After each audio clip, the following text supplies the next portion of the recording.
जब नमरूद ने कहा मैं आसमान के खुदा से जंग करूंगा तो अल्लाह ने एक लंगड़े मच्छर से उसे कैसे तबाह किया, आइए जानते हैं। ये उस वक्त की बात है जब हजरत इब्राहीम अलैहिस्सलाम ने फिलिस्तीन की तरफ हिजरत की, लेकिन अभी भी नमरूद की सरकशी कम न हुई। अल्लाह ने उस पर अजाब भेजने से पहले अपनी सुन्नत के मुताबिक उसे संभलने का मौका दिया। रिवायत में आता है कि अल्लाह ने एक फरिश्ते को इंसानी शक्ल में नमरूद के पास भेजा। फरिश्ते ने कहा, ईमान ले आ, अल्लाह तेरी बादशाहत कायम रखेगा। लेकिन नमरूद ने तकब्बुर से कहा, मेरे सिवा कोई और रब है ही नहीं।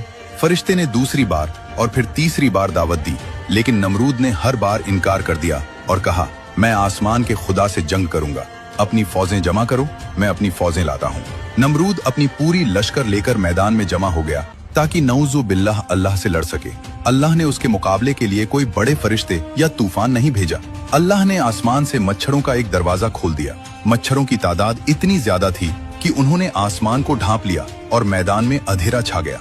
नमरूद की फौज अभी कुछ समझ पाती कि इन नन्हे जानवरों ने हमला कर दिया। ये मच्छर आम नहीं थे, ये अल्लाह का अजाब थे। उन्होंने सिपाहियों का खून पी लिया और उनका गोश्त खा गए, यहाँ तक कि मैदान में सिर्फ सफेद हड्डियां और बिखरे हुए हथियार रह गए। नमरूद अपनी फौज को तबाह होते देखता रहा।